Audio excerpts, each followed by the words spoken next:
आलोक जी बोलिए। अभी बताता है भाई, अभी बताता है, अभी तो किया ना, अभी बताता है। देखिए, बहुत गलत किया जिसने भी नीट नीट शेम शेम के नारे लगाए। बड़े बड़े गुलाब के फूल की माला लेके जानी चाहिए थी पूरे विपक्ष को, और वो धर्मेंद्र प्रधान जी को मालाओं से लाद देना चाहिए था। ये बिल्कुल ठीक कह रहे हैं संगीत रागी जी, विपक्ष जो है बड़ा गलत काम कर रहा है, वो शेम शेम कर रहा है। ये तो बीजेपी का रूटीन का काम है, पेपर लीक वीक करवाना, आरएसएस के जुड़े हुए लोगों को घुसाना तमाम संस्थाओं में, एक जगह पकड़े जाएं तो दूसरी जगह भेज देना। तो विपक्ष की गलती थी, बड़ी बड़ी मालाएं लेकर जानी थी और धर्मेंद्र प्रधान को लाद देना चाहिए था मालाओं से। करवाली बेइज्जती। शर्म नहीं आती ऐसी बात करते हुए भी। पता नहीं कौन कौन सवाल पूछ रहा है भाई। मुझे लगता है कि विनम्रता और शालीनता से ही शुरू कर लेते हैं। 10 साल तक देश ने विनम्रता और शालीनता ही देखी है। जब देश के प्रधानमंत्री ने क्या क्या शब्दावली का इस्तेमाल अपने संसद के अंदर खड़े होकर किया है, शूरपणखा जैसे शब्दों का इस्तेमाल हुआ है, एक अकेला सब पर भारी। ये तो इससे बड़ी विनम्रता किसी देश के प्रधानमंत्री की देखी आज तक आपने? शालीनता देखी आपने आज तक? 150 सांसदों को सस्पेंड करके आईपीसी के बिल पास करा लिए। इससे ज्यादा सत्ता पक्ष और विपक्ष का कोऑर्डिनेशन देखा आपने? जब विपक्ष में थे तो 2.5 महीने तक संसद को नहीं चलने देते थे, सत्ता में आए तो 2G में सबको क्लीन चिट दे दी। पूरा चुनाव हिंदू मुसलमान पर लड़ा। कोई भैंस खोल ले जाएगा, मंगलसूत्र खोल ले जाएगा, मुजरा करेगा विपक्ष। और अब विपक्ष नीट पर आवाज भी ना उठाए, नीट पर भी गुलाब की माला लेकर जाए और धर्मेंद्र प्रधान जैसे निरर्थक और मैं कहूंगा कि बिल्कुल अक्षम शिक्षा मंत्री को मालाएं पहनाए। वो ये सत्ता पक्ष उम्मीद करता है?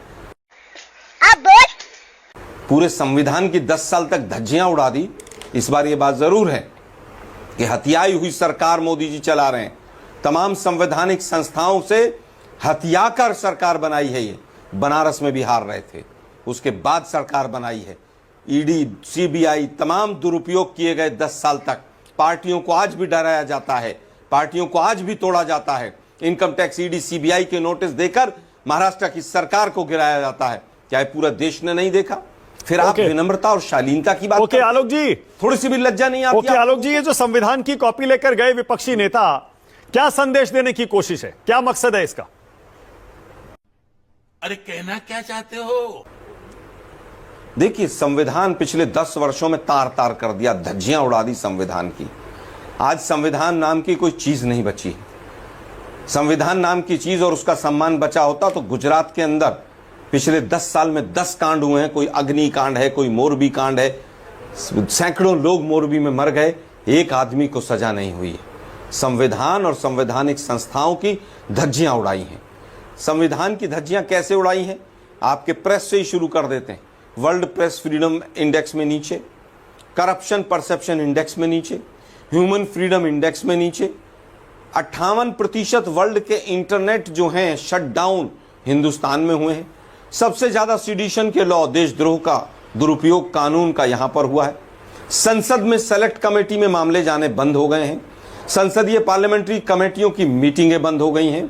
संसद में 3 कृषि काले कानून आए, इतने बड़े, किसी ने चर्चा नहीं की। तानाशाह का संदेश आया। नोटबंदी, रात को एक अहंकारी राजा ने आकर कहा कि मैं नोटबंदी कर रहा हूं। अरे ऐसा तो 500 साल पहले भी राजा महाराजा नहीं करते थे, वो भी 4 लोगों से सजेशन लेते थे। आप देखिए किस तरह से पूरा चुनाव जवाब दे रहे हैं आपका। अरे बाप रे, ये तो धोती खोल रहा है। बोलिए, उसके बाद जा रहा हूं आगे। बोलिए आलोक जी। देखिए, मैं केवल ये कहूंगा 47 अमेंडमेंट में ये हो गया, वो हो गया, सेक्युलर वर्ड जोड़ दिया। क्या देश सेक्युलर नहीं होना चाहिए? और देश सेक्युलर नहीं होना चाहिए तो 10 साल से सरकार पकौड़े तल रही थी। एक बिल क्यों नहीं लाए उसको रिवर्स करने के लिए? कांग्रेस को आरोप देते हो, 10 साल से सरकार चला रहे हो, पूर्ण बहुमत की सरकार चला रहे हो, एनडीए का गठबंधन लगभग 350 के करीब था। एक सांसद में हिम्मत नहीं हुई कि उस परिवर्तन को वापस रिवर्स करने की बात की जाए।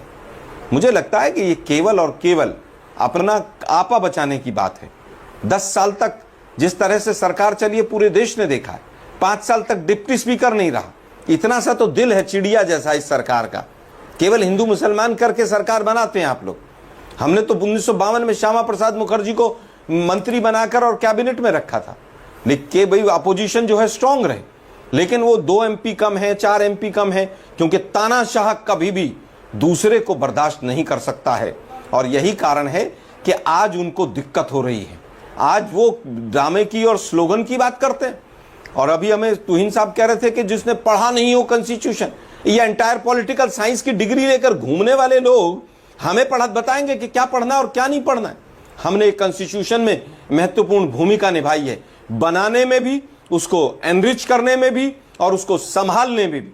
और 10 साल में आपने उस संविधान को तार तार किया है। इसीलिए आज सारे सांसदों को वहां पर कॉन्स्टिट्यूशन आलोक जी को दिखाना पड़ा। आलोक जी, ड्रामेबाजी कौन करता है? ड्रामेबाजी वो करता है जो केवल माथा टेकता है वहां पर कॉन्स्टिट्यूशन पर, और फिर जाकर कॉन्स्टिट्यूशन की पार्लियामेंट में धज्जियां उड़ाता है। अच्छा आलोक जी, मुझे क्रेडिट नहीं चाहिए।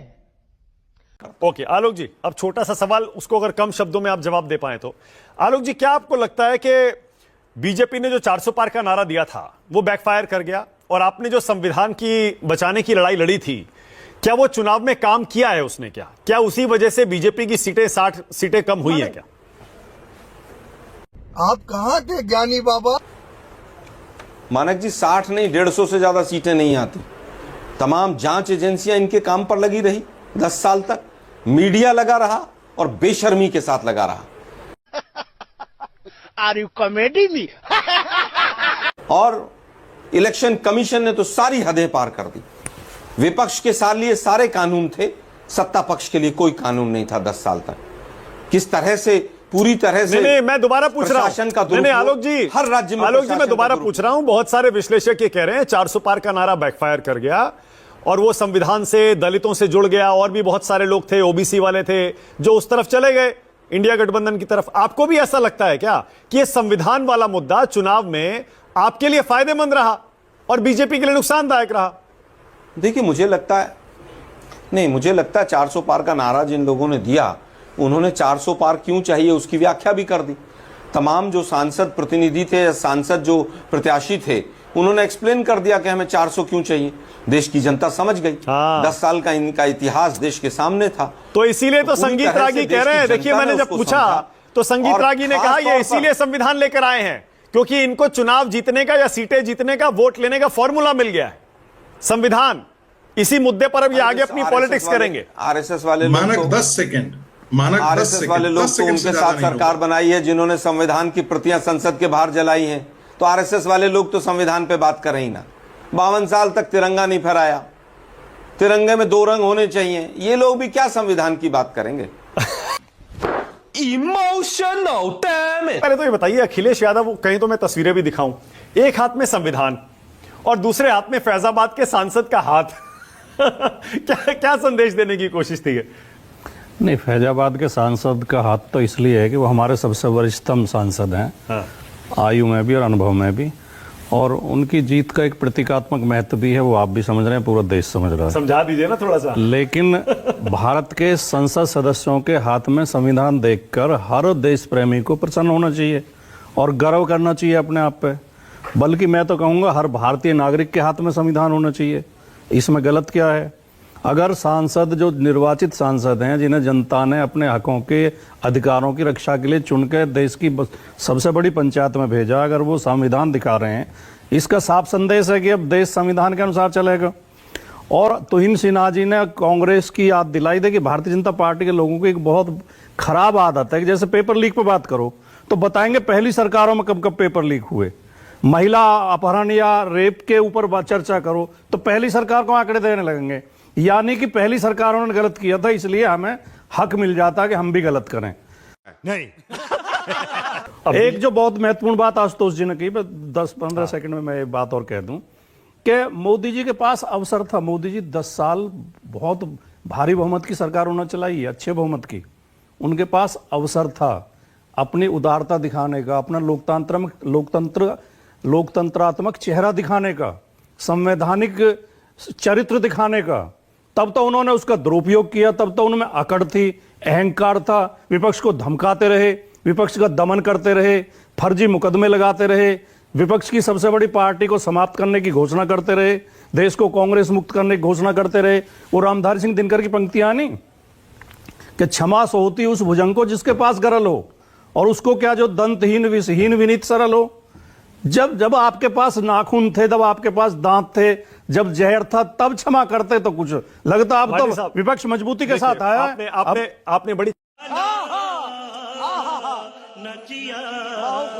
आनंद दुबे की बारी है। आनंद दुबे, आइए बताइए, क्या उद्धव ठाकरे गुट के जो सांसद थे वो लेकर गए थे क्या ये संविधान की कॉपी, या अभी इंतजार कर रहे हैं, डिसाइड कर रहे हैं अभी कि अपनी तय करेंगे आगे किस तरफ जाना है, उस हिसाब से डिसाइड करेंगे?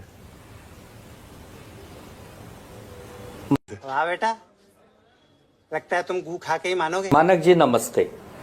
देखिए, एक देश के प्रधानमंत्री का हृदय बहुत विशाल होना चाहिए, उदार होना चाहिए, उनके हृदय में सभी के लिए करुणा होनी चाहिए।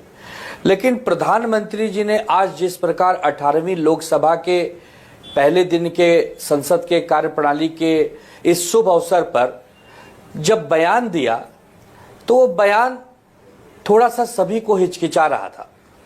2024 में हम बैठे हैं, 10 साल से आपकी सरकार है, आप प्रधानमंत्री हैं। आज 24 जून है। आपने शुभकामना देने की बजाय विपक्ष के प्रति आपके मन में कितनी नफरत है, कितनी कटुता है, कितनी कड़वाहट है, उसका आज आपने संदेश दे दिया। आपने 1975 के इमरजेंसी की बात कह दी।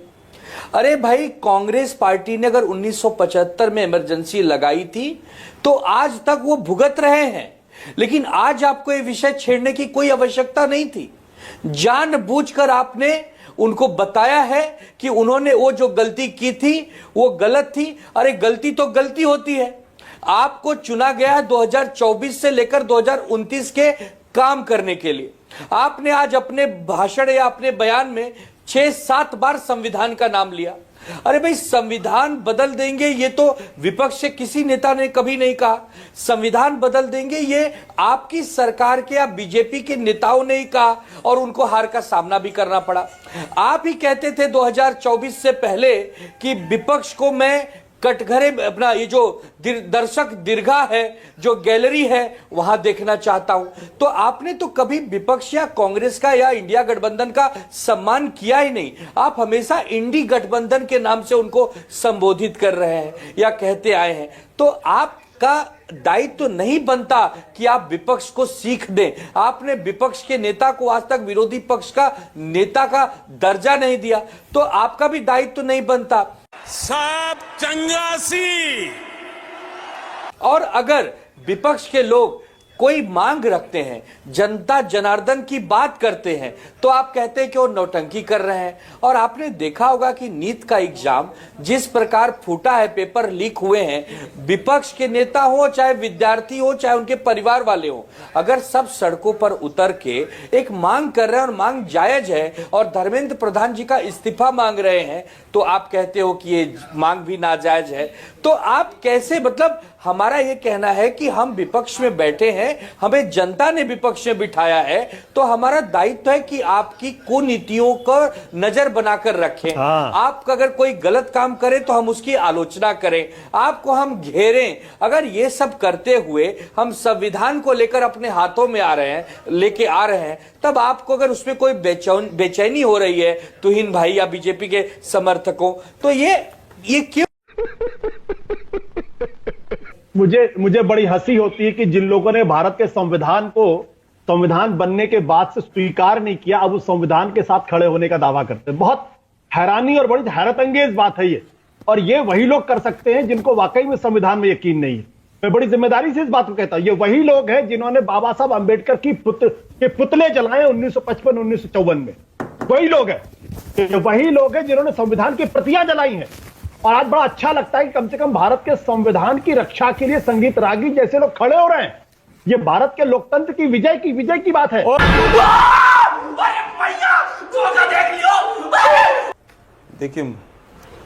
देखिए बार बार 42nd अमेंडमेंट की बात की जा रही है। उसका ये हो गया, उसका वो हो गया, उसमें ऐसा कर दिया, उसमें वैसा कर दिया।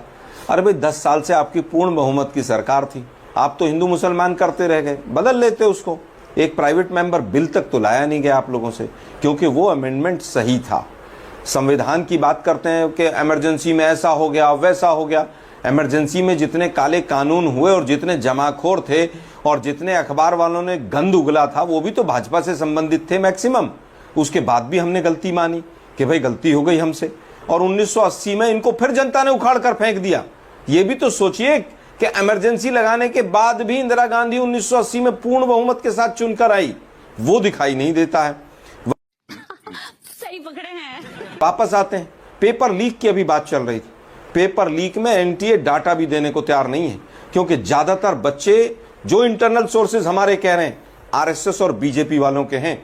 स्कूल के खुलासे तो हो गए कि स्कूल तो इन्हीं के हैं, जहां से 7-7 टॉपर एक लाइन में निकल रहे हैं, भाजपाइयों के स्कूल हैं।